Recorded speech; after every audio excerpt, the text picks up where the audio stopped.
Public Service Day has its genesis in the meeting of the Pan-African Conference in Morocco, Tangier. In 1994, the ministers agreed that the 23rd of June would be the day when Africa celebrates public servants. At this time, I'm going to call upon Mr. Vincent Karega, who is from Rwanda, the ambassador from Rwanda, to give us the reflections and lessons learned and best practices of how they've actually experienced the Africa Public Service Day. Ambassador. Thank you very much, Program Director. Good morning, everybody. Sanbonani Dumela. I'm glad as an African to be part of this Africa Day of Public Service. Our economies, our countries, governance are still young. South Africa is 24 years old. Democracy, we are 24 years old country after the horrendous genocide. We all need to transform our economies. We all need to be inclusive. We all need to strive our countries. So civil service is very key, critical in terms of policy, managing resources, which are the budget of the country, directing them to the right targets to make the right impact. However, corruption, incompetence, malpractices sometimes impede and delay the transformation we want. Few experiences in Rwanda. We did a lot of public service reform, and public service reform is a continuous process in Rwanda. And I happened to be, when the radical reform started, the DG in the Ministry of Public Sector, and we carried the public sector reform in a very radical way. I'll just highlight a few items because so many people will speak. First of all, every country must know what size of administration do you need. And then in the size, what are the jobs within and what competencies are required to do the jobs.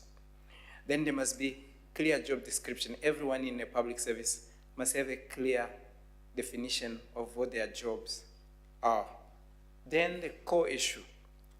There's no single government that has got enough money according to what they want to do. So the little we have must be well managed. There must be value for money.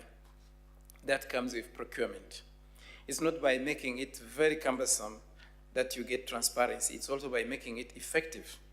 You procure on time is also important, but you procure quality products at the right time, at the right price. So those procuring should not be the ones paying. And there must be a strong systems of internal audit and national auditing systems, and also transparency, even through media, to ensure the civil service is delivering. Definitely civil servants want motivation, good pay, and so on, but all of that should be within the means of the country. And pay is not just the cash you take home, it's also the access to medical treatment, it's probably access to a mortgage facility, transport facility, and so on, or maybe support to education of children of civil servant, and so forth. In most African countries, it's very easy to get somebody in, but very difficult to get somebody out of administration. So we must also make it easier, like it is in the private sector, easy hiring, easy firing, because it's should be result-based, not just career-based. Thank you.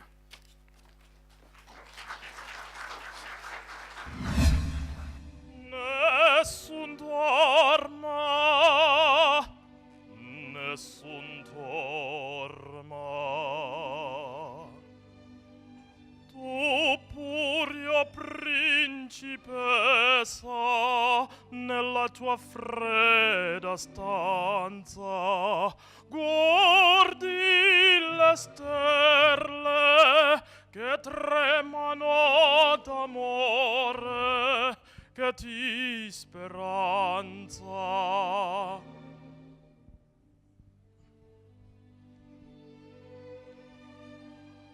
Ma il mio mistero è chiuso in me, il nome mio nessun saprà, no, no, sulla tua bocca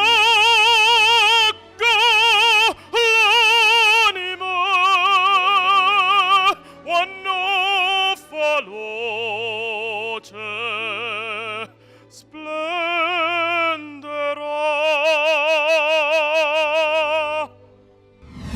Without further ado, I will call upon the Deputy Minister from the Public Service and Administration to deliver the keynote address. The month of June in South Africa is the month we commemorate Youth Day, June the 16th.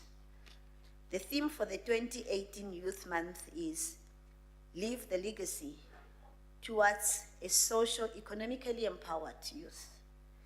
It is intriguing to observe focus on youth in the 2018 Africa Public Service Day theme, which is Entrenching a Citizen-Centered Service Delivery Culture, partnering with the youth for Africa's transformation.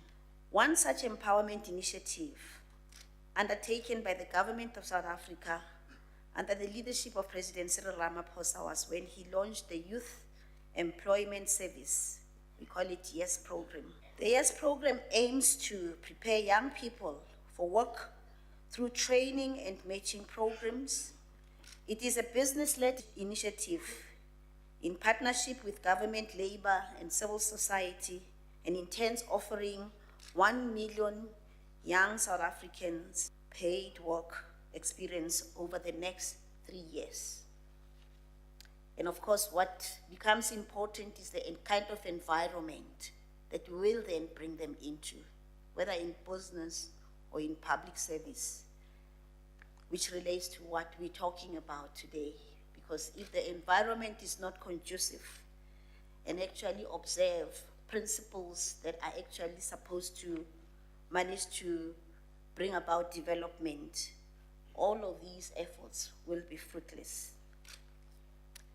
On the 20th December 2002, the United Nations General Assembly designated June 23rd of each year as United Nations Public Service Day in accordance with Resolution 57/277, which endorses the outcome of the Morocco decision on Africa Public Service Day of 1994.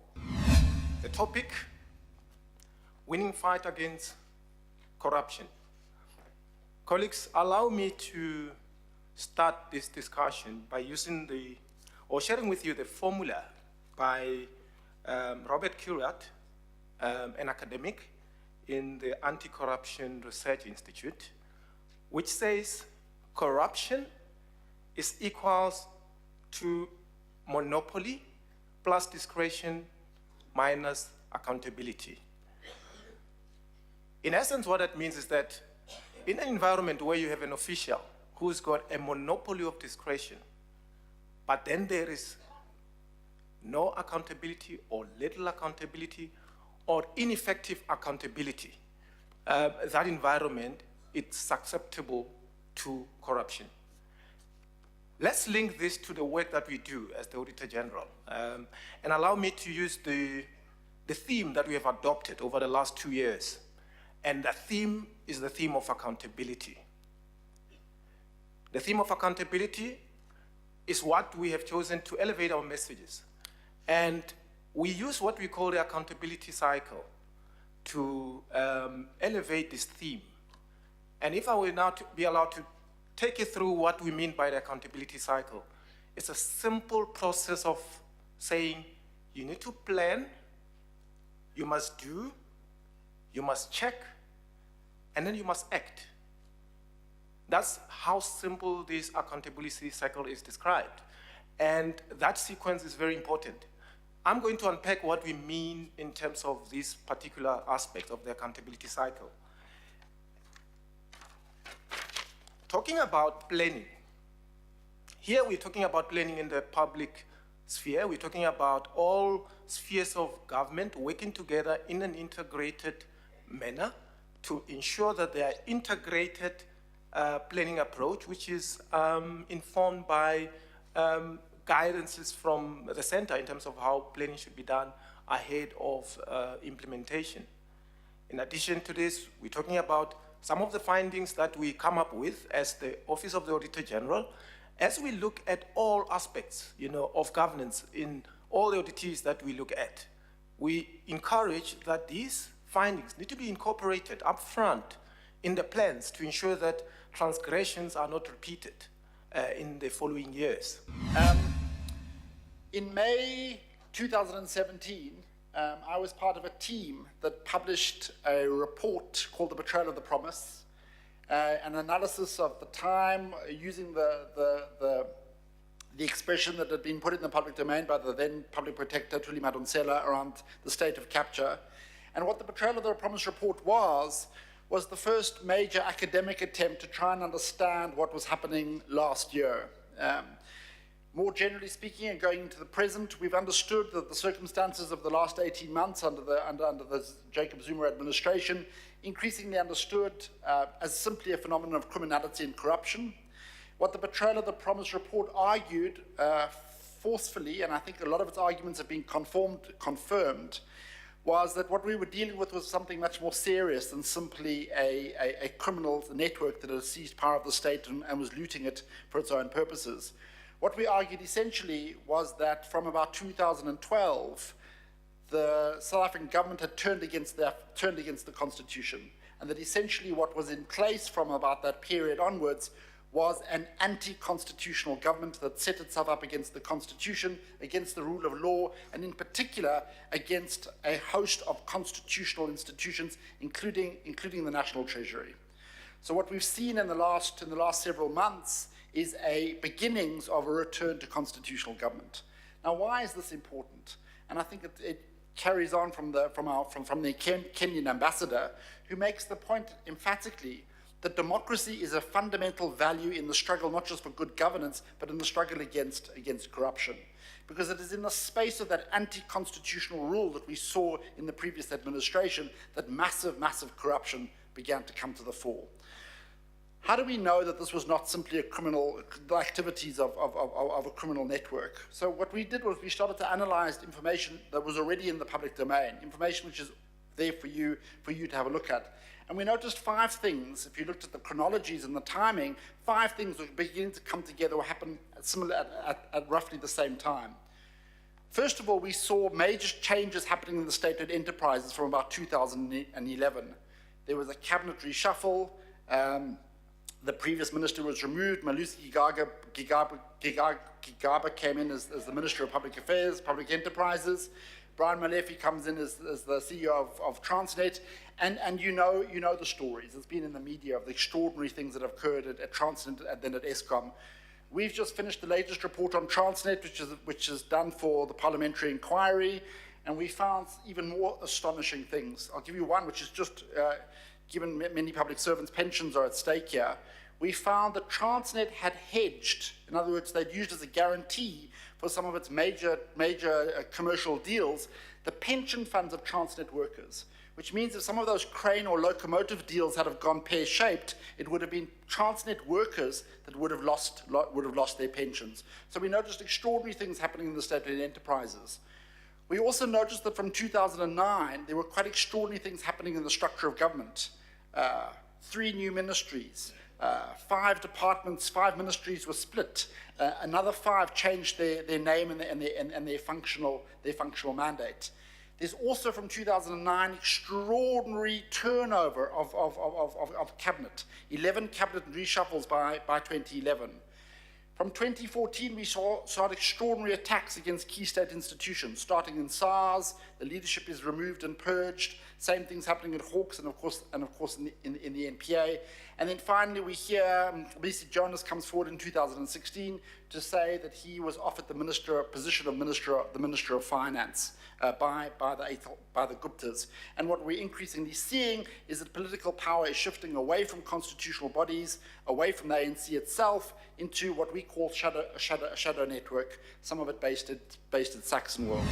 I think across the different countries, we have a lot to learn from each other and to continue having dialogue and sharing best practices. And I'm hoping that out of the continued engagement that we have within our public services, public officers from different countries, that we continue building a strong culture of learning public services and learning from each other what works, what doesn't work, and how to improve our mandate and to be more responsive to the people we serve. Thank you very much. Right, breathe in and out. And in and out. Turn to the person next to you. What do you see? Nothing. You see, okay, you can take it off your head now. You see, ladies and gentlemen, if you put somebody in a box and you leave them there, they cannot communicate with you. They cannot show you who they really are. You cannot expect others to change if you yourself is not willing to change. And just to show you how unthreatening and refreshing change can be, I will now change for you.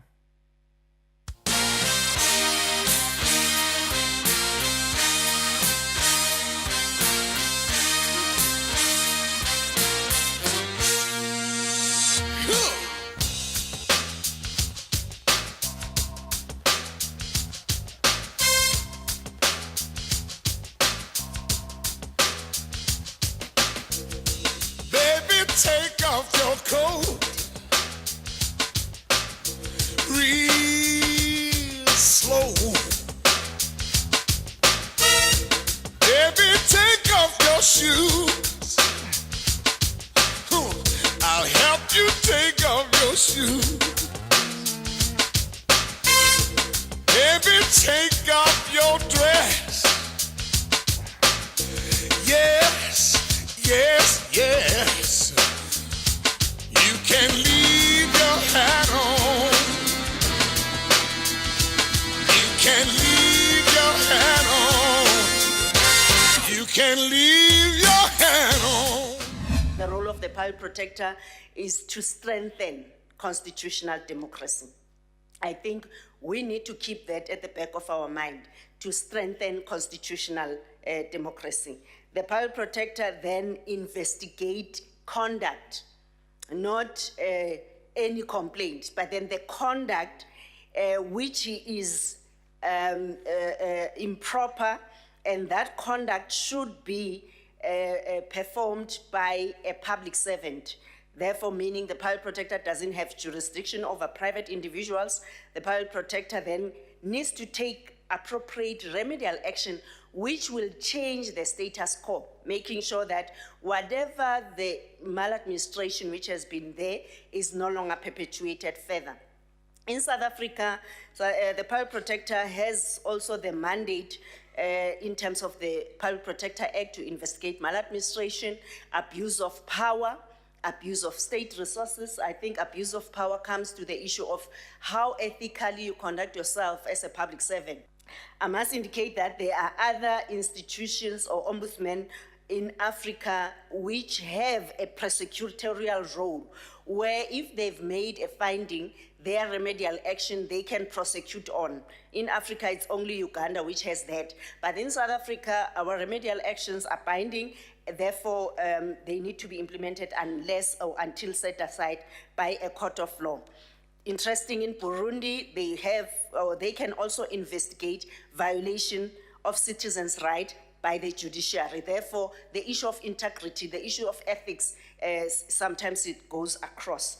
As the Public Protector Vision 2023, one of our key focus this year is for institutions to establish efficient complaints units. I mean, I've seen Ekurhuleni, they have started. But each and every government department, if they can have that, that will help, because then it's issues of promoting ethical leadership. Whatever decision you take as a public servant, you know that you have a member of the public who know they are right, who can complain within your government department, so that they don't run to, or they don't use the public protector as an office of complaint of first instance. So I think due to time, I'll just end here and then clarify as time goes on. Thank you, Chairperson.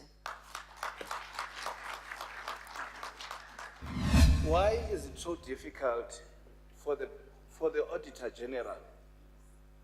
We submit these documents, they proclaim clean audit, etc., irregular and wasteful expenditure, at Mfuleni as an example. Why is it so difficult? Or what is the hindrance for the Auditor General to submit that document to the public protector? Because we engage in forensic investigations that are costly. My municipality had 264 million surplus in 2008. Today is under administration. Yet the Auditor General had the reports. Accountability. The institutions of government must work to support the legislation. So it's not practical for us. If you talk of accountability, it must start with the AG. Submit those documents to the Hawks and to the public protector. Good afternoon. I'm disappointed that I didn't get a round of applause as the youngest person on the panel. Is it Friday? Thank you very much. It is an honor for me to address this Africa Public Service Day. For our colleagues across the continent, June is Youth Month in South Africa, and I am honored to be representing young people of South Africa on the panel. Another round of applause.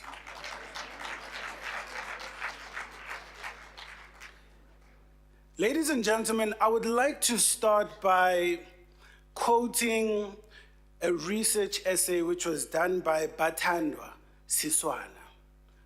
Bathandwa says that public administration does not operate in a cocoon, but it is exposed to environmental factors like social, economic, political, and technological factors. The research shows that there is a shift from traditional public administration towards public management. Let me explain the difference.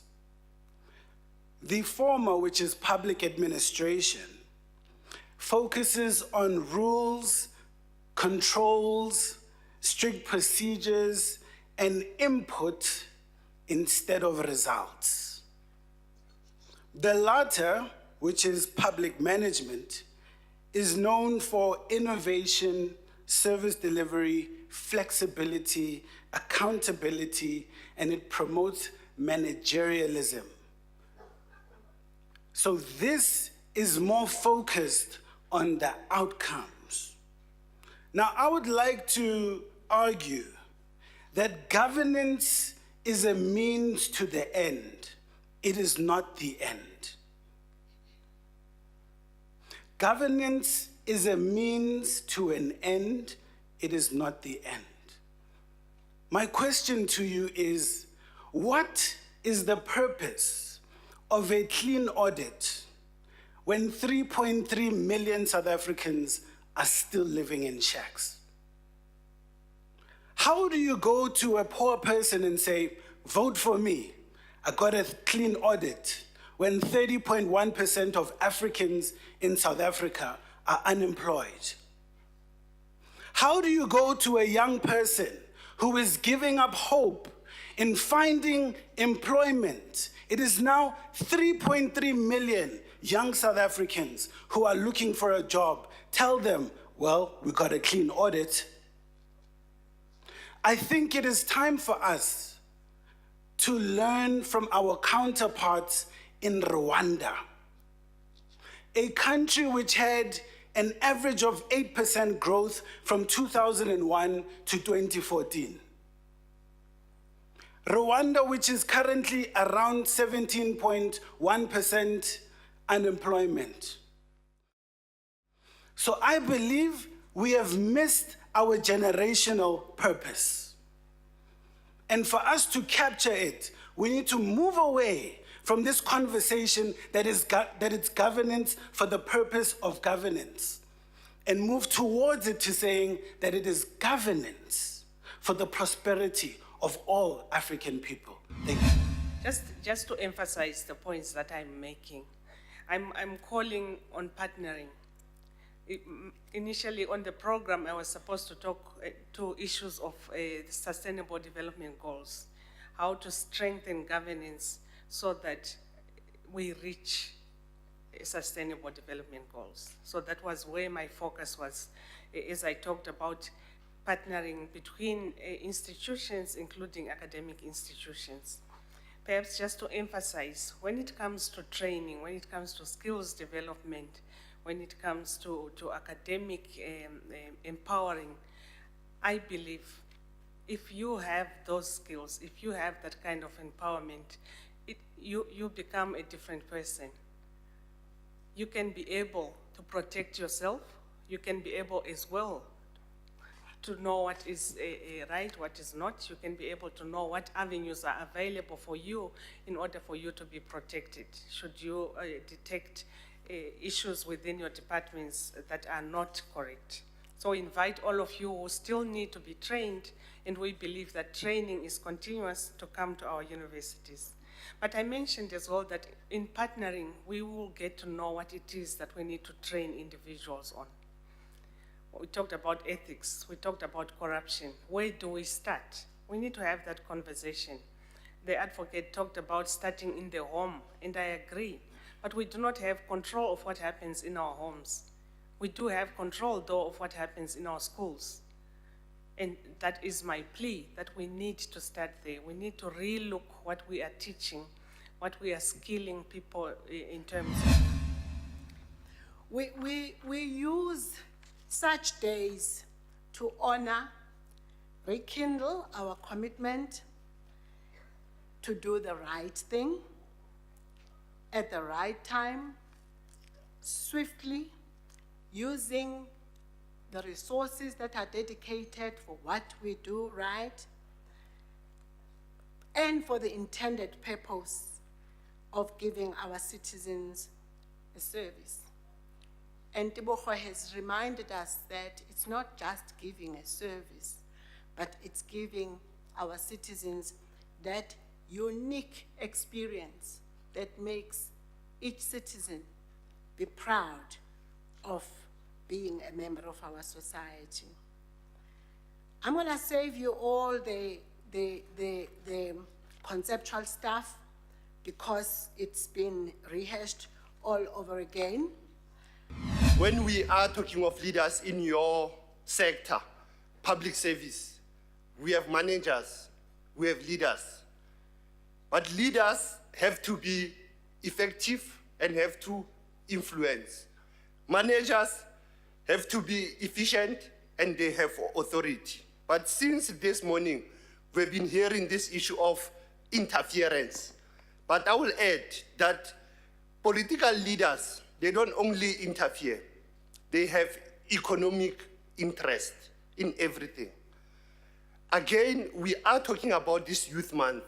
We have a deficit of African young leaders in this continent. The youngest prime minister in this continent is from Ethiopia at the age of 41. Within 60 days, he has made radical changes.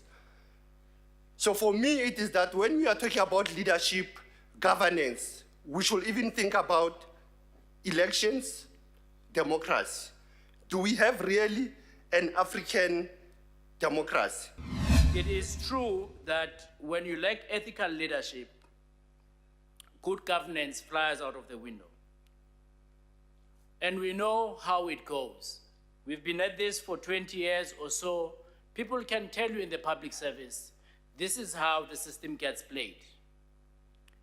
And it is amongst the most educated and the most skilled people who know how the system works, how to beat it, how to go to court and argue technicalities. Ethics is not about the law, it is beyond the law. We must be beyond reproach.